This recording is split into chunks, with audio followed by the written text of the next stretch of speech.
Sunday. I'm not sure why I'm writing this down on paper and not on my computer. I guess I've just noticed some odd things. It's not that I don't trust the computer, I just need to organize my thoughts. I need to get down all the details somewhere objective, somewhere I know that what I write can't be deleted or changed. Not that that's happened, it's just everything blurs together here, and the fog of memory lends a strange cast to things. I'm starting to feel cramped in this small apartment. Maybe that's the problem. I just had to go and choose the cheapest apartment, the only one in the basement. The lack of windows down here makes day and night seem to slip by seamlessly. I haven't been out in a few days, because I've been working on this programming project so intensively.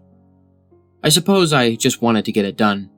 Hours of sitting and staring at a monitor can make anyone feel strange, I know, but I don't think that's it. I'm not sure when I first started to feel like something was odd. I can't even define what it is. Maybe I just haven't talked to anyone in a while. That's the first thing that crept up on me. Everyone I normally talk to online while I program has been idle, or they've simply not logged on at all. My instant messages go unanswered. The last email I got from anybody was a friend saying he'd talk to me when he got back from the store, and that was yesterday. I'd call with my cell phone, but reception's terrible down here. Yeah, that's it. I just need to call someone. I'm going to go outside. Well, that didn't work so well. As the tingle of fear fades, I'm feeling a little ridiculous for being scared at all. I looked in the mirror before I went out, but I didn't shave the 2-day stubble I've grown. I figured I was just going out for a quick cell phone call. I did change my shirt though, because it was lunchtime, and I figured I'd run into at least one person I knew. That didn't end up happening. I wish it did. When I went out, I opened the door to my small apartment slowly. A small feeling of apprehension had somehow already lodged itself in me for some indefinable reason. I chalked it up to not having spoken to anyone but myself for a day or two. I peered down the dingy gray hallway, made dingier by the fact that it was a basement hallway. On one end, a large metal door led to the building's furnace room. It was locked, of course. 2 dreary soda machines stood by it. I bought a soda from one the first day I moved in, but it had a 2-year-old expiration date. I'm fairly sure nobody knows those 2 machines are even down here, or my cheap landlady just doesn't care to get them restocked. I closed my door softly and walked the other direction, taking care not to make a sound. I have no idea why I chose to do that, but it was fun giving into the strange impulse not to break the droning hum of the soda machines, at least for the moment. I got to the stairwell and took the stairs up to the building's front door. I looked through the heavy door's small square window and received quite the shock.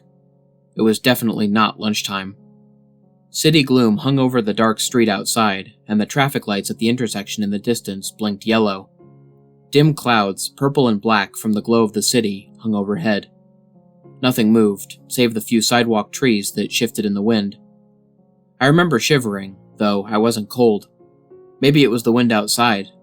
I could vaguely hear it through the heavy metal door, and I knew it was that unique kind of late-night wind, the kind that was constant, cold, and quiet, save for the rhythmic music it made as it passed through the countless unseen tree leaves. I decided not to go outside. Instead, I lifted my cell phone to the door's little window and checked the signal meter. The bars filled up the meter, and I smiled. Time to hear someone else's voice, I remember thinking, relieved. It was such a strange thing to be afraid of nothing. I shook my head, laughing at myself silently. I hit speed dial for my best friend Amy's number and held the phone up to my ear. It rang once, but then it stopped. Nothing happened. I listened to silence for a good 20 seconds, then hung up. I frowned and looked at the signal meter again. Still full. I went to dial her number again, but then my phone rang in my hand, startling me. I put it up to my ear. "Hello?" I asked, immediately fighting down a small shock at hearing the first spoken voice in days, even if it was my own. I had gotten used to the droning hum of the building's inner workings, my computer, and the soda machines in the hallway. There was no response to my greeting at first, but then finally, a voice came. "Hey," said a clear male voice, obviously of college age, like me. "Who's this?" "John," I replied, confused. "Oh, sorry, wrong number. he replied, then hung up. I lowered the phone slowly and leaned against the thick brick wall of the stairwell. That was strange. I looked at my received calls list, but the number was unfamiliar. Before I could think on it further, the phone rang loudly, shocking me yet again. This time, I looked at the caller before I answered. It was another unfamiliar number. This time, I held the phone up to my ear, but said nothing. I heard nothing but the general background noise of a phone. Then a familiar voice broke my tension. "John?" was the single word, in Amy's voice. I breathed a sigh of relief. "Hey, it's you," I replied. "Who else would it be?" she responded. "Oh, the number. I'm at a party on 7th Street, and my phone died just as you called me. This is someone else's phone, obviously." "Oh, okay," I said. "Where are you?" she asked. My eyes glanced over the drab, whitewashed cinder block walls and the heavy metal door with its small window.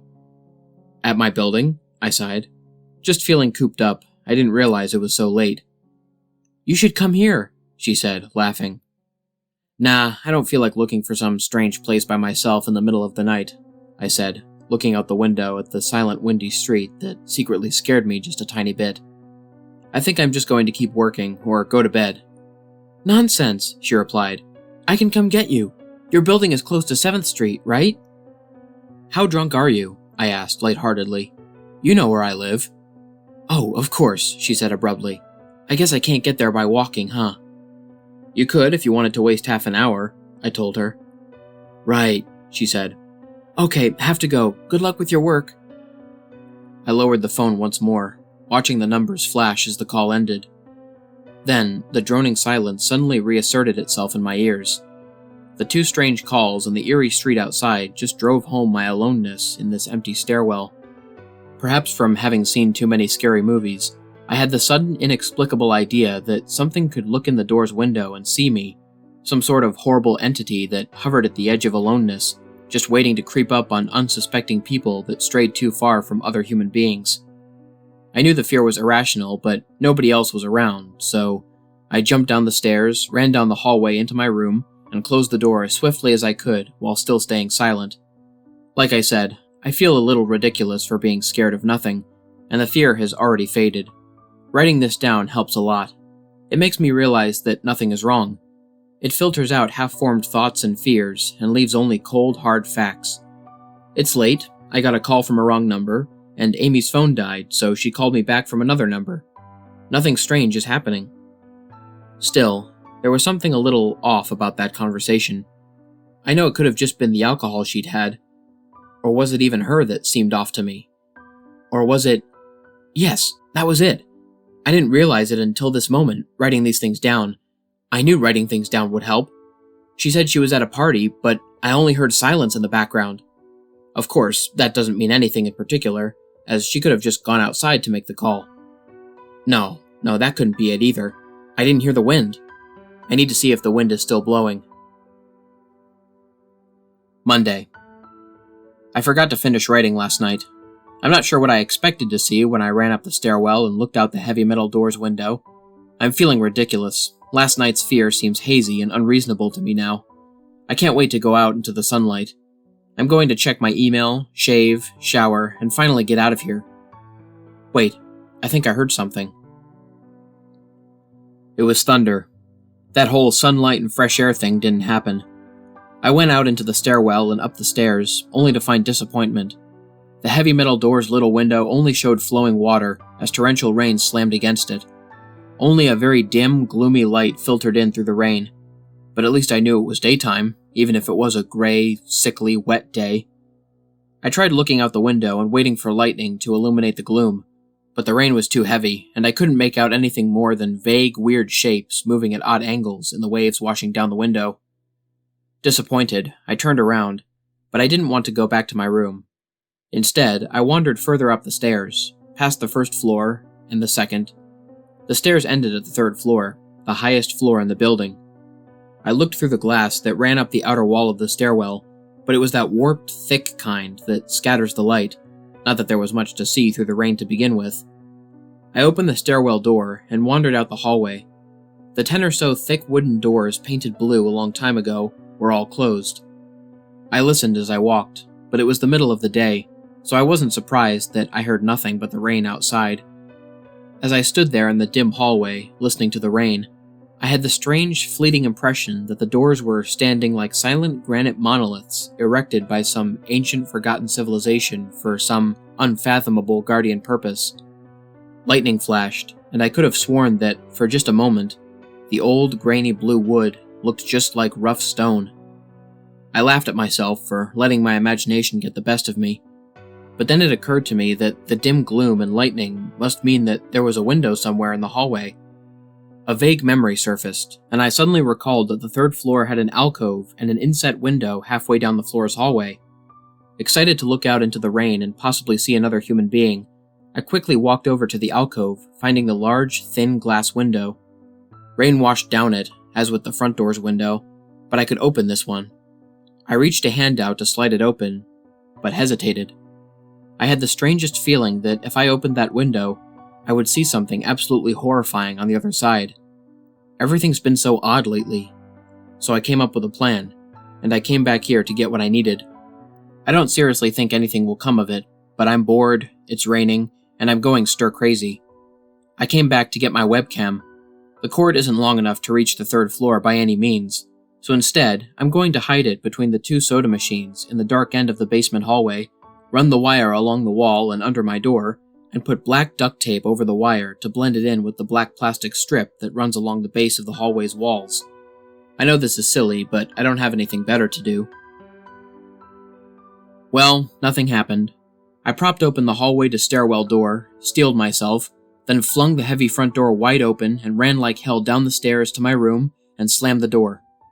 I watched the webcam on my computer intently, seeing the hallway outside my door and most of the stairwell. I'm watching it right now, and I don't see anything interesting. I just wish the camera's position was different, so that I could see out the front door. Hey, somebody's online. I got out an older, less functional webcam that I had in my closet to video chat with my friend online. I couldn't really explain to him why I wanted to video chat, but it felt good to see another person's face. He couldn't talk very long, and we didn't talk about anything meaningful, but I feel much better. My strange fear is almost past. I would feel completely better, but there was something odd about our conversation. I know that I've said that everything has seemed odd, but still, he was very vague in his responses. I can't recall one specific thing that he said, no particular name, or place, or event, but he did ask for my email address to keep in touch. Wait, I just got an email. I'm about to go out. I just got an email from Amy that asked me to meet her for dinner at the place we usually go to. I do love pizza, and I've just been eating random food from my poorly stocked fridge for days, so I can't wait. Again, I feel ridiculous about the odd couple of days that I've been having. I should destroy this journal when I get back. Oh, another email. Oh my god. I almost left the email and opened the door. I almost opened the door, but I read the email first. It was from a friend I hadn't heard from in a long time, and it was sent to a huge number of emails that must have been every person he had saved in his address list. It had no subject, and it simply said, "Seen with your own eyes, don't trust them, they." What the hell is that supposed to mean? The words shock me, and I keep going over them over and over again. Is it a desperate email sent just as something happened? The words are obviously cut off without finishing. On any other day, I would have dismissed this as spam from a computer virus or something. But the words, "seen with your own eyes"? I can't help but read over this journal and think back on the last few days, and realize that I have not seen another person with my own eyes or talked to another person face to face. The webcam conversation with my friend was so strange, so vague, so eerie now that I think about it. Was it eerie? Or is the fear clouding my memory?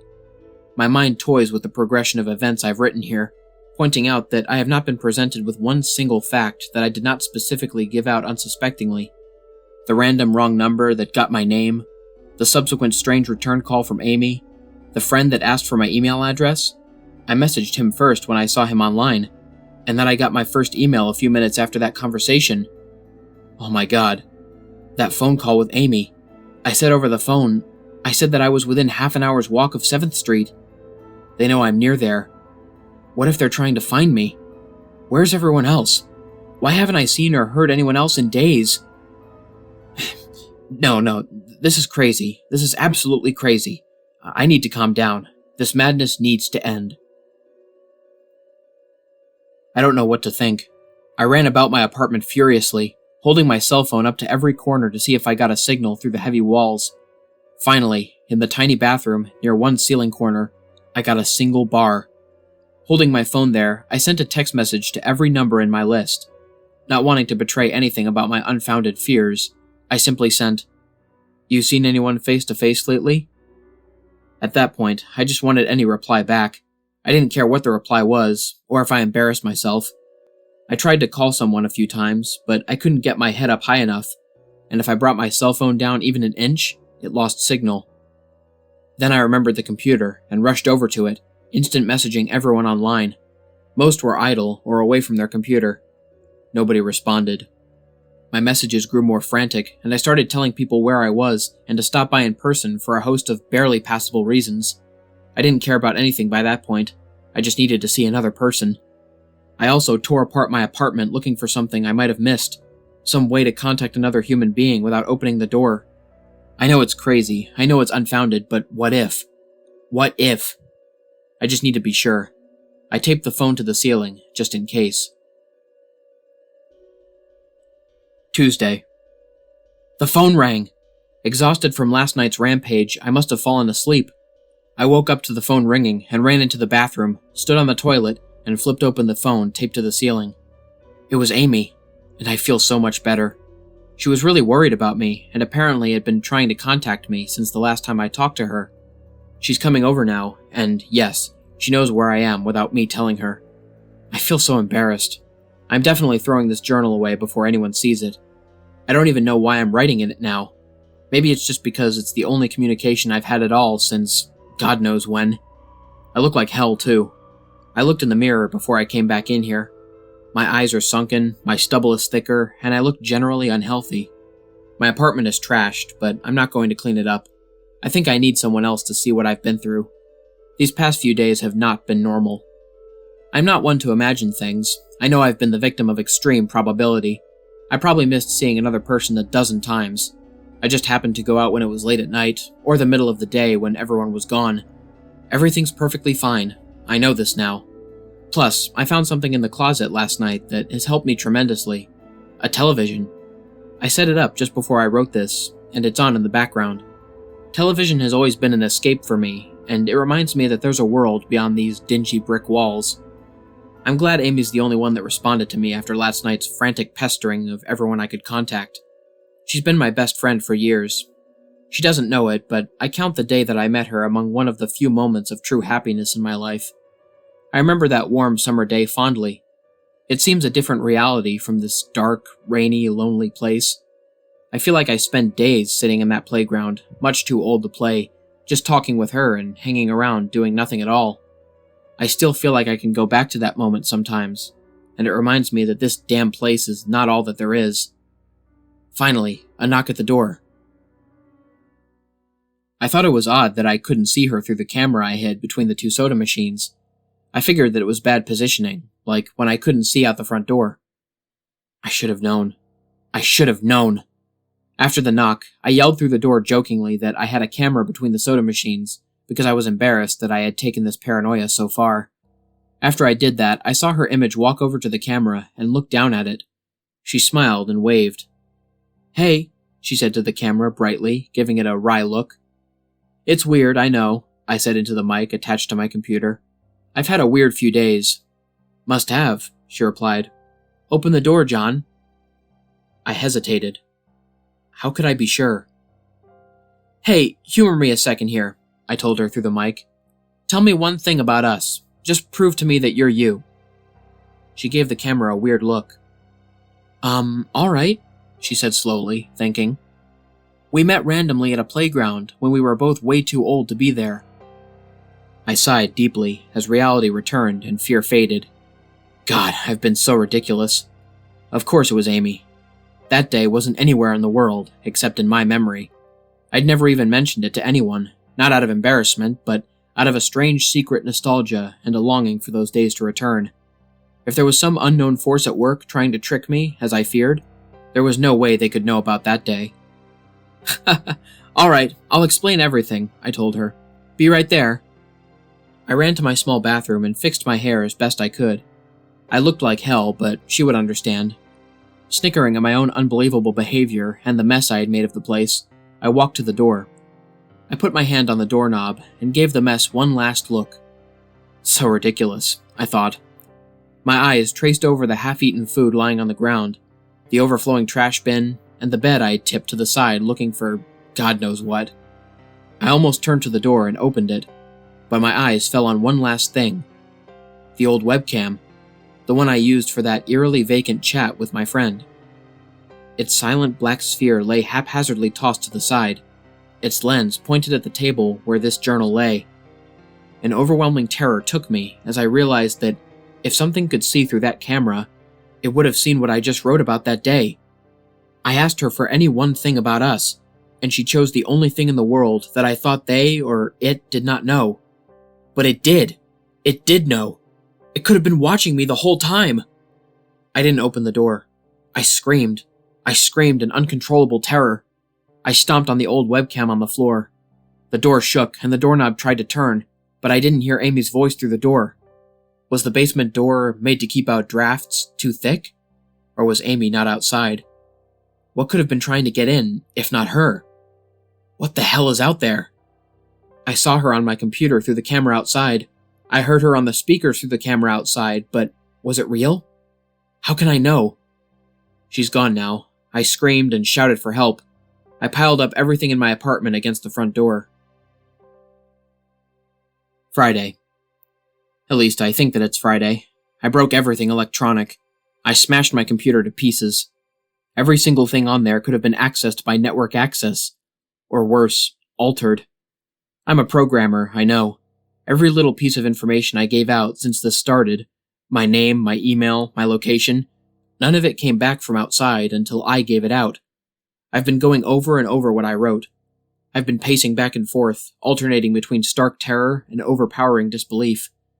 Sometimes, I'm absolutely certain some phantom entity is dead set on the simple goal of getting me to go outside. Back to the beginning, with Amy's phone call, she was effectively asking me to open the door and go outside. I keep running through it in my head. One point of view says I've acted like a madman, and all of this is the extreme convergence of probability. Never going outside at the right times by pure luck, never seeing another person by pure chance, getting a random nonsense email from some computer virus at just the right time. The other point of view says that extreme convergence of probability is the reason that whatever's out there hasn't gotten me already. I keep thinking, I never opened the window on the 3rd floor. I never opened the front door until that incredibly stupid stunt with the hidden camera, after which I ran straight to my room and slammed the door. I haven't opened my own solid door since I flung open the front door of the building. Whatever's out there, if anything's out there, never made an appearance in the building before I opened the front door. Maybe the reason it wasn't in the building already was that it was elsewhere getting everyone else, and then it waited until I betrayed my existence by trying to call Amy, a call which didn't work, until it called me and asked me my name. Terror literally overwhelms me every time I try to fit the pieces of this nightmare together. That email, short, cut off, was it from someone trying to get the word out? Some friendly voice desperately trying to warn me before it came? Seen with my own eyes, don't trust them. Exactly what I've been so suspicious of. It could have masterful control of all things electronic, practicing its insidious deception to trick me into coming outside. Why can't it get in? It knocked on the door. It must have some solid presence. The door. The image of those doors in the upper hallway as guardian monoliths flashes back in my mind every time I trace this path of thoughts. If there is some phantom entity trying to get me to go outside, maybe it can't get through doors. I keep thinking back over all the books I've read or movies I've seen, trying to generate some explanation for this. Doors have always been such an intense foci for human imagination, always seen as wards or portals of special importance. Or perhaps the door is just too thick. I know that I couldn't bash through any of the doors in this building, let alone the heavy basement ones. Aside from that, the real question is, why does it even want me? If it just wanted to kill me, it could do it any number of ways, including just waiting until I starved to death. What if it doesn't want to kill me? What if it has some far more horrific fate in store for me? God, what can I do to escape this nightmare? A knock on the door. I told the people on the other side of the door I need a minute to think and I'll come out. I'm really just writing this down so I can figure out what to do. At least this time I heard their voices. My paranoia, and yes, I recognize I'm being paranoid, has me thinking of all sorts of ways that their voices could be faked electronically. There could be nothing but speakers outside, simulating human voices. Did it really take them 3 days to come talk to me? Amy is supposedly out there, along with 2 policemen and a psychiatrist. Maybe it took them 3 days to think of what to say to me. The psychiatrist's claim could be pretty convincing, if I decided to think that this has all been a crazy misunderstanding and not some entity trying to trick me into opening the door. The psychiatrist had an older voice, authoritarian but still caring. I liked it. I'm desperate just to see someone with my own eyes. He said I have something called Psychosis, and I'm just one of a nationwide epidemic of thousands of people having breakdowns triggered by a suggestive email that got through somehow. I swear he said got through somehow. I think he means spread throughout the country inexplicably, but I'm incredibly suspicious that the entity slipped up and revealed something. He said I'm part of a wave of emergent behavior, that a lot of other people are having the same problem with the same fears, even though we've never communicated. That neatly explains the strange email about eyes that I got. I didn't get the original triggering email. I got a descendant of it. My friend could have broken down too, and tried to warn everyone he knew against his paranoid fears. That's how the problem spreads, the psychiatrist claims. I could have spread it too, with my texts and instant messages online to everyone I know. One of those people might be melting down right now, after being triggered by something I sent them, something they might interpret any way that they want. Something like a text saying, "Seen anyone face to face lately?"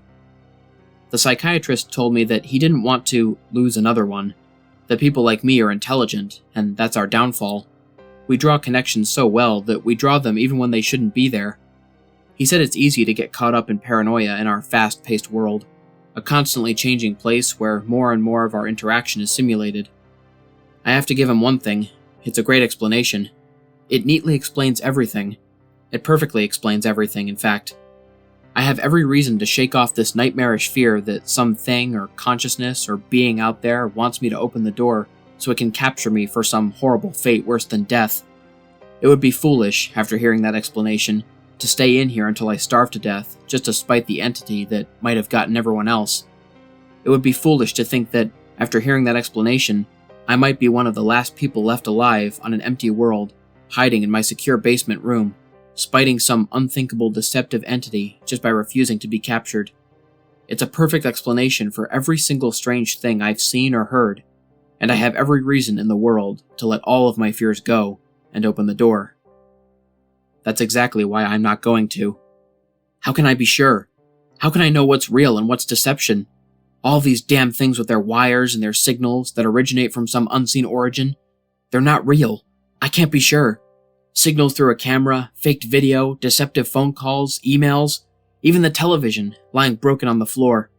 How can I possibly know it's real? It's just signals, waves, light. The door. It's bashing on the door. It's trying to get in. What insane mechanical contrivance could it be using to simulate the sound of men attacking the heavy wood so well? At least I'll finally see it with my own eyes. There's nothing left in here for it to deceive me with. I've ripped apart everything else. It can't deceive my eyes, can it? Seen with your own eyes, don't trust them Wait. Was that desperate message telling me to trust my eyes? Or warning me about my eyes too? Oh my god. What's the difference between a camera and my eyes? They both turn light into electrical signals. They're the same. I can't be deceived. I have to be sure. I have to be sure. Date unknown.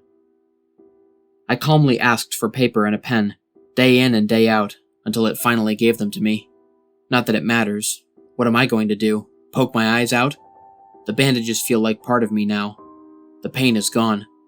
I figure this will be one of my last chances to write legibly, as, without my sight to correct mistakes, my hands will slowly forget the motions involved. This is a sort of self-indulgence, this writing. It's a relic of another time, because I'm certain everyone left in the world is dead. or something far worse. I sit against the padded wall day in and day out. The entity brings me food and water. It masks itself as a kind of nurse, as an unsympathetic doctor. I think it knows that my hearing is sharpened considerably now that I live in darkness. It fakes conversations in the hallways, on the off chance that I might overhear. One of the nurses talks about having a baby soon. One of the doctors lost his wife in a car accident. None of it matters. None of it is real. None of it gets to me, not like she does. That's the worst part. The part I almost can't handle. The thing comes to me, masquerading as Amy. Its recreation is perfect. It sounds exactly like Amy, feels exactly like her. It even produces a reasonable facsimile of tears that it makes me feel on its lifelike cheeks. When it first dragged me here, it told me all the things I wanted to hear. It told me that she loved me, that she had always loved me, that it didn't understand why I did this, that we could still have a life together if only I would stop insisting that I was being deceived. It wanted me to believe. No, it needed me to believe that she was real. I almost fell for it. I really did. I doubted myself for the longest time. In the end, though, it was all too perfect, too flawless, and too real. The false Amy used to come every day, and then every week, and finally stopped coming altogether. But I don't think the entity will give up. I think the waiting game is just another one of its gambits. I will resist it for the rest of my life if I have to. I don't know what happened to the rest of the world, but I do know that this thing needs me to fall for its deceptions. If it needs that, then maybe, just maybe, I am a thorn in its agenda.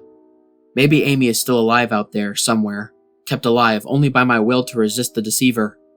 I hold on to that hope, rocking back and forth in my cell to pass the time. I will never give in. I will never break. I am a hero. The doctor read the paper the patient had scribbled on. It was barely readable, written in the shaky script of one who could not see.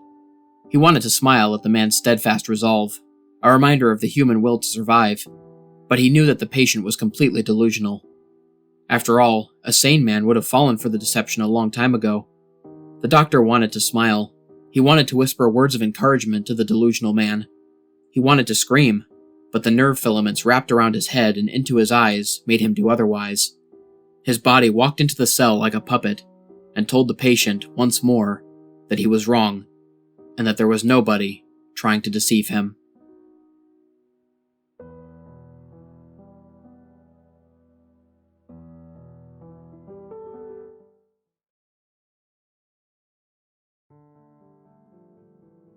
What's up, everybody? This is the Lone Wolf here. Thank you so much for listening. I hope you guys enjoyed my narration of Psychosis. If you did, please feel free to like, share, and subscribe, especially if you're new to my channel. Hit the bell for notifications and join the Lone Wolf Pack.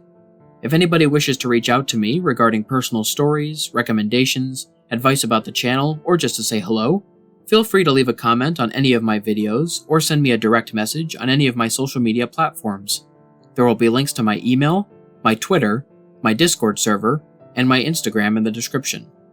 For anybody interested in the music, all of the tracks used in this video will be listed in the description below, along with links to the artists that created them. Until next time, stay spooky. And remember, the hunt begins when the moon is full. Sweet dreams.